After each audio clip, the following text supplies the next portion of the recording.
क्या आप पाकिस्तान फिर से बनना देना चाहते हैं? क्या आप फिर से बांग्लादेश जैसा हालात चाहते हैं? क्या बंगाल जैसे हालात चाहते हैं? तो इस जातिवादी राजनीति और ये जातिवादी राजनीति करने वाले दल और ये जातिवादी नेताओं के खिलाफ। नमस्कार, आप देख रहे हैं बाका अपडेट और मैं हूं दीपक कुमार और हमारे साथ इस वक्त एक खास मेहमान जुड़े हैं।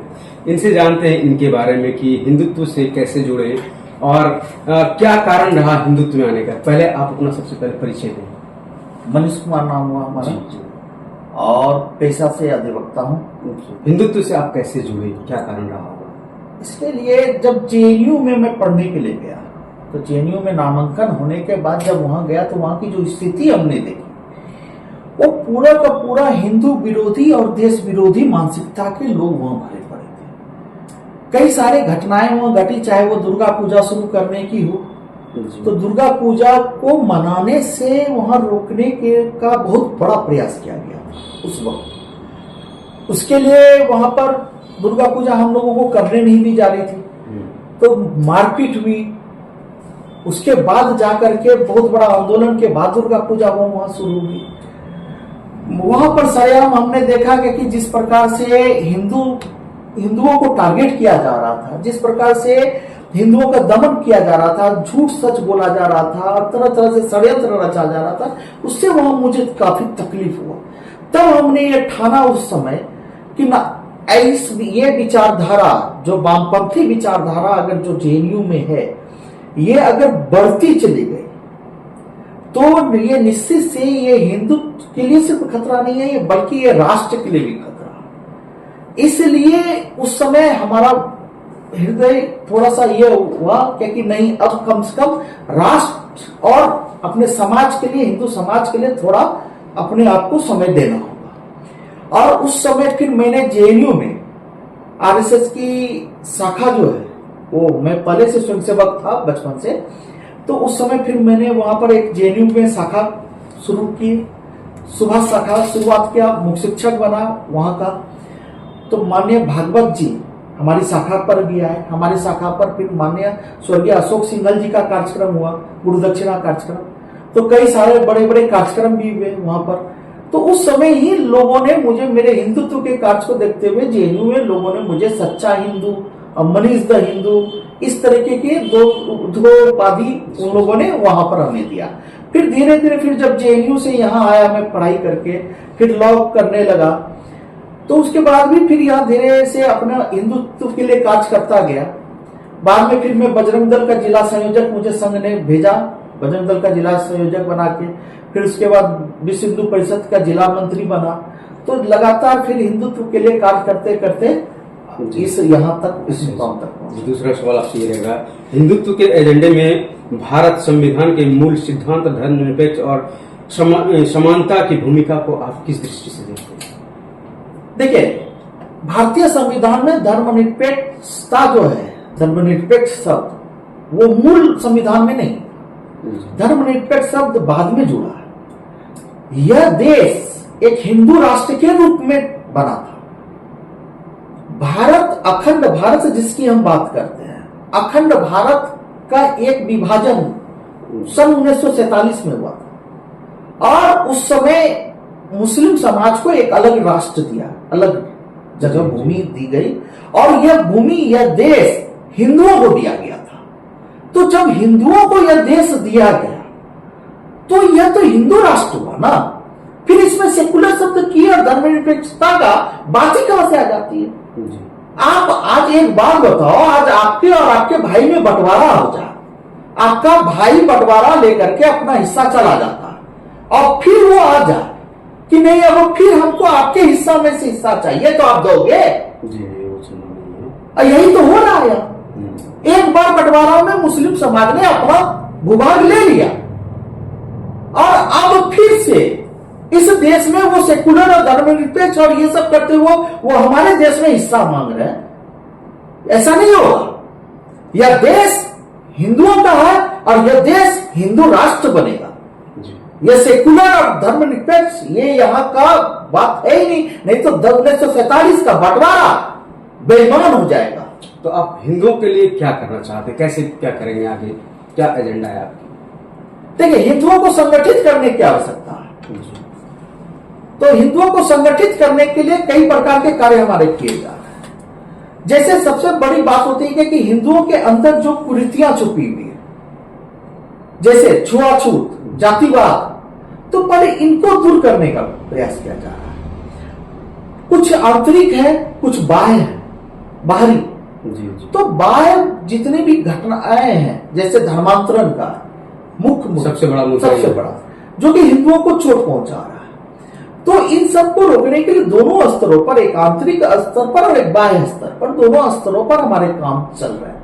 और जैसा आपने देखा होगा, अक्सर देखा होगा मुझे कि मैं उस वंचित समाज में जाकर के भी काम कर रहा हूं, जिस वंचित समाज को धर्मांतरण के लिए सबसे सॉफ्ट टारगेट माना जाता है, जिस वंचित समाज को अपने यहाँ पर बहुत लोग उनसे जुड़ना नहीं चाहते, तो वैसे समाज के बीच में हमारा जाकर के काम हो रहा है। और बहुत जल्द आपको इसका परिणाम आपको बाका की धरती पर भव्य रूप में दिखेगा। एक सवाल और था, केरल एक विकसित शिक्षित राज्य है, लेकिन वहां पे कहीं ना कहीं लव जिहाद काफी बढ़ चढ़कर अभी सुनने को मिलता है। मणिपुर हो गया, हमारे बिहार में भी। तो लव जिहाद को आप किस तरह रोक पाएंगे? देखिए, लव जिहाद के लिए सबसे पहले बात है कि अगर लव जिहाद हो रही है तो इसके पीछे दो कारण आपको देखना होगा। एक कारण है कि आप अपनी बहन और बेटियों को अपनी शिक्षा नहीं दे पा रहे हो संस्कृति की। आप उसे ओपन माइंडेड के नाम पर जो उसे खुली छूट दे रखे, यह भी एक समस्या। अब आपको बताता हूं, जैसे आप ओपन माइंडेड के नाम पर आप लिविंग को बढ़ावा दे रहे हो, आप ओपन माइंडेड के नाम पर दे रहे हो कि जाओ जो करना है करो। तो ये सब चीज जब आप अपनी बहन बेटियों को शिक्षित करोगे तो वो तो लव जिहाद के चंगुल में फंसेंगे ही फंसेंगे। आप अपनी बहन बेटियों को अगर अपने संस्कार और संस्कृति की शिक्षा दोगे तो वो बच ही रहेंगी, वो समझेंगी चीजों को कि अपना धर्म क्या है और अधर्म क्या है। कोई भी मनुष्य किसी राक्षस से शादी करना पसंद नहीं करती है, ठीक है। और अगर कोई शादी कर रही है राक्षसों से तो यह स्पष्ट है कि उसे राक्षस में और मनुष्य में फर्क नहीं है, तभी वो कर पा रही है। तो यह फर्क बताएगा कौन? तो यह फर्क तो उसका परिवार और उसके गार्जियन ही बताएंगे। तो वो बता नहीं पा रहे हैं कि बेटा राक्षस कौन है और मनुष्य कौन है, इसका अंतर पहचानो। इसीलिए बहन बेटियां राक्षसों के चंगुल में फंस रही है। तो इसको जो है कैसे आप लोगों को प्रेरित करेंगे, उनके परिजन को प्रेरित करेंगे कि आप अपने धर्म को बचाइए? देखिए, हमारी सनातन संस्कृति की एकता के लिए और जागृति के लिए हमारा कई प्रकार का कार्य चल रहा है। अभी साध्वी सरस्वती दीदी जी भी बाका की धरती पर आने वाली हैं इसी माह में, जो हमारी सनातन संस्कृति यात्रा गुजरेंगी, कई प्रखंडों में और कई पंचायतों में जाएंगी। उसका उद्देश्य ही है लव जिहाद से बेटियों को बचाने का। तो उस समय की यात्रा में खास तौर से बहन बेटियों के बीच में उनको जागृति का काम किया जाएगा, उन्हें समझाया जाएगा और उन्हें बताया जाएगा कि लव जिहाद का परिणाम क्या होता है, लव जिहाद वो कैसे करते हैं, कैसे उनके चंगुल से बचे। तो ये सारी चीजें पर, छुआछूत पर, कई अन्य विषयों पर सनातन संस्कृति यात्रा में गांव जागृति किया जाएगा। एक और सवाल था हमारा आपसे कि कहीं ना कहीं हिंदुत्व पर इलेक्ट्रॉनिक मीडिया का भी असर पड़ रहा है, देखने को मिलता है। इस पे आप क्या कहना चाहेंगे?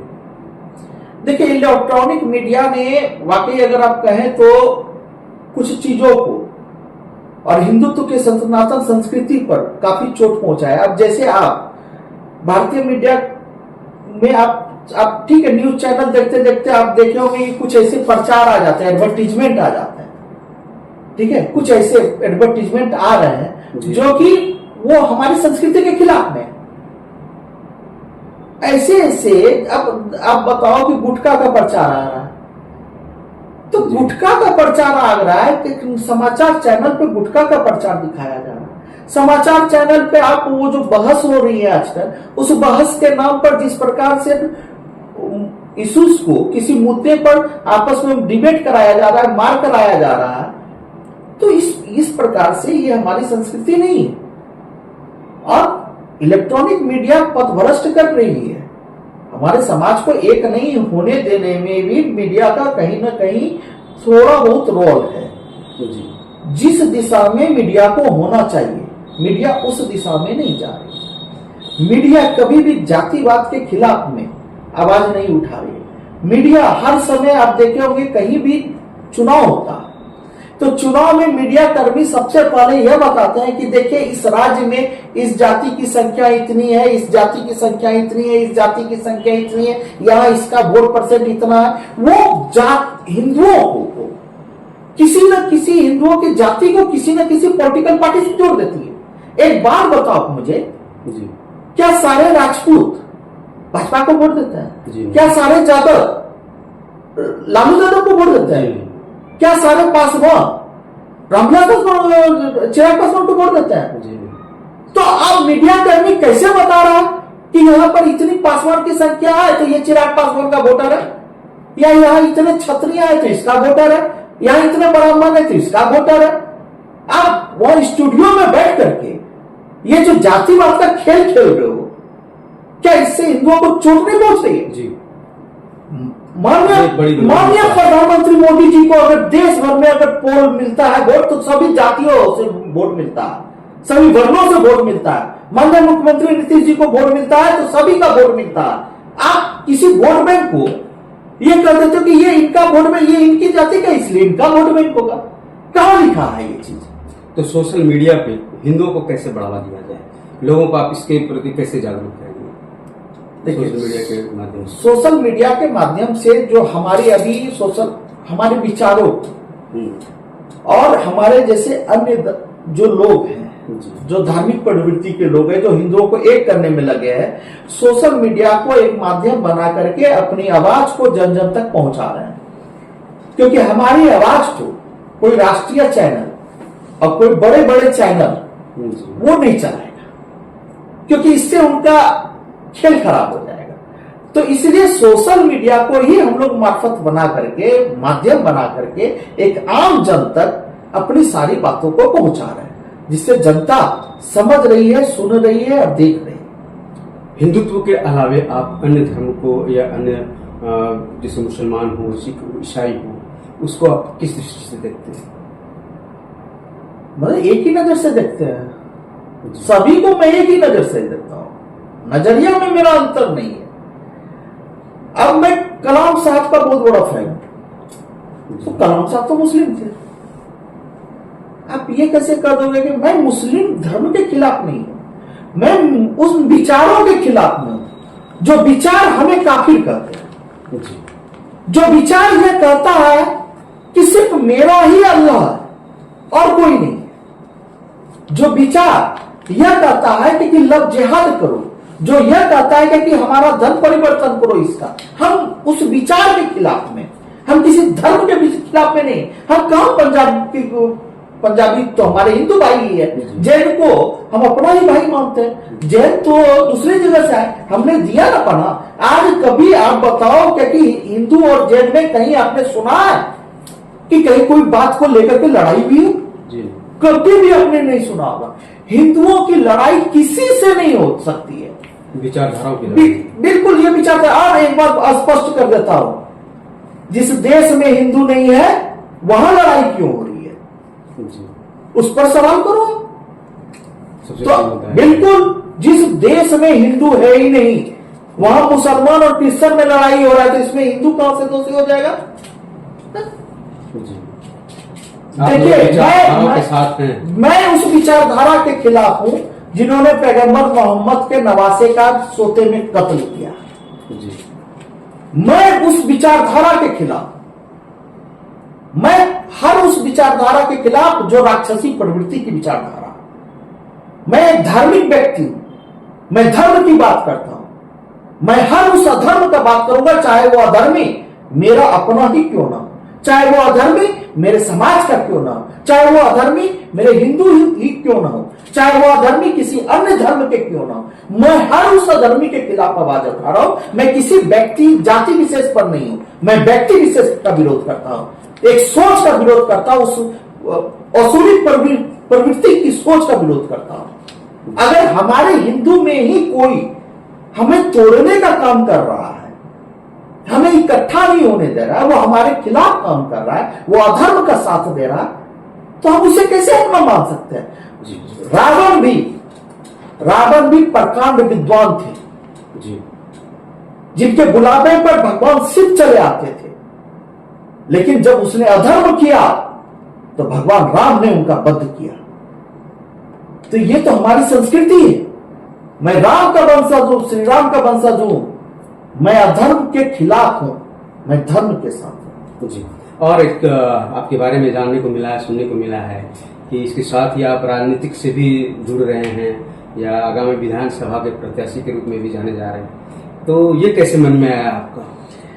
देखिए, जो कार्य हम लोगों ने शुरू किया है, तो धर्मरक्षक सेना यहाँ अपनी संगठन चलती है, तो धर्मरक्षक संगठन सेना को चलाने के वक्त कई बार ऐसी दफे में कई बार ऐसी घटनाएं घट जाती है हम लोगों के साथ कि जब हमें सुरक्षा की आवश्यकता हो जाती है, जब हमें किसी न किसी प्रतिनिधि के सहायता की आवश्यकता हो जाती है, उस समय हम लोगों ने देखा कि हमें कोई साथ मिलता नहीं है।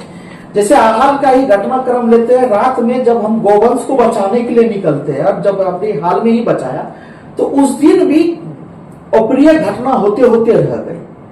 और ऐसे रात में अक्सर ऐसी घटनाएं हम लोगों के साथ होती रहती है, तो खतरा हर समय बना रहता है, हम लोगों के साथ डर बना रहता है। तो हमें एक शक्ति की जरूरत है, हमें एक ताकत की जरूरत है। तो विचार आया, हम लोग कई लोगों से मदद भी मांगा हम लोगों ने, तो कोई भी राजनीतिक दल और कोई भी राजनीतिक नेता हमें साथ देने से डरता है और घबराता है। यहां तक कि हम लोगों के साथ खड़ा होकर फोटो खिंचाने में भी उसे डर महसूस होता है। ऐसा क्यों होता है? जब उसका हिंदुस्तान के नाम से जाना जाता है, भारत आर्यवर्त, और फिर भी आज लोग हिंदुओं के साथ खड़ा नहीं होता है, ये वो इसलिए वोट बैंक, जी, वोट बैंक की राजनीति के कारण। तो ये जो वोट बैंक की राजनीति के कारण जो इन लोगों ने नाटक कर रहे हैं ये लोग, उसके चलते ये हिंदुत्व के साथ जो खड़े लोग हैं उनके साथ ये लोग खड़ा होने में इनको समस्या हो रही है। तो इसलिए धर्मरक्षक सेना की इस बार की बैठक में यह तय हुआ था कि आगामी विधानसभा, अब सत्ता तक हम लोग भी अपनी पहुंच बनाएंगे और सत्ता का इस्तेमाल हम लोग अपनी विचारधारा को बढ़ाने में करेंगे। तो इसी के कारण धर्मरक्षक सेना ने यह तय किया कि इस बार के विधानसभा में हमारी भूमिका होनी चाहिए, और उसी के अनुसार, उन्हीं के दिशा निर्देशों अनुसार हम ये कार्य कर रहे हैं और विधानसभा के लिए तैयारी कर रहे हैं। आप आम जनता को क्या संदेश देना चाहेंगे हमारे चैनल? आम जनता को मेरा सीधा सा कहना है कि भाई, जातिवाद में कुछ नहीं रखा है। जातिवाद के नाम पर और जातिवादी राजनीति ने सिर्फ हमें लड़ाने का काम किया है आपस में, और जातिवादी राजनीति ने सिर्फ हिंदुओं को बेवकूफ बनाया है। जातिवादी राजनीति के कारण वो लोग सत्ता प्राप्त करना चाहते हैं और जिसके कारण वो हिंदुओं को टुकड़ों में बांट रहे हैं। आप कृपया जातिवादी राजनीति में न फंसे, आप जातिवाद के खिलाफ खड़े हो, और अगर कोई राजनीतिक पार्टी, मैं सरेआम आपसे आग्रह कर रहा हूं सभी समस्त हिंदू भाई, कि अगर कोई राजनीतिक पार्टी किसी को टिकट सिर्फ इसलिए देती है कि वो इस जाति का है और उसकी संख्या यहां ज्यादा है, या इस जाति के लोगों को टिकट दी जाएगी, तो ऐसे उम्मीदवारों को समस्त हिंदू समाज मिलकर के हराने का काम करे, और ऐसे उम्मीदवार के खिलाफ में वोट आप किसी को भी दें, लेकिन जातिवादी नेताओं को चुनाव जीतने न दें, और जातिवादी राजनीति करने वाले किसी भी राजनीतिक दल को आप पनपने न दें इस देश की धरती पर, क्योंकि मात्र हमारे पास 20 साल का समय है। गजवा-ए हिंद असुरों ने जो छेड़ा है, उस गजवा-ए हिंद का समय सीमा 2047 है, और अभी ये 2025 चल रहा है। मात्र 20-22 साल का हाथ में समय है, और इस 20-22 साल में अभी अगर हम जातिवाद के नाम पर लड़ते रहे तो हमें समाप्त होने से कोई भी नहीं बचा पाएगा। इन राजनीतिक दल तो टोपी पहन लेंगे तुरंत, लेकिन आप अपना भविष्य सोचिए, आप अपने बच्चों का भविष्य सोचिए कि क्या आप अपने बच्चों को दंगे की आग में झुलसाना चाहते हैं? क्या आप पाकिस्तान फिर से बनना देना चाहते हैं? क्या आप फिर से बांग्लादेश जैसा हालात चाहते हैं? क्या बंगाल जैसे हालात चाहते हैं? क्या केरल जैसे हालात चाहते हैं? और अगर नहीं चाहते हैं, आप चाहते हैं कि आपके बच्चे का भविष्य सुरक्षित रहे, तो इस जातिवादी राजनीति और ये जातिवादी राजनीति करने वाले दल और ये जातिवादी नेताओं के खिलाफ आप इकट्ठा हो, खड़े हो और इसके खिलाफ मतदान करें।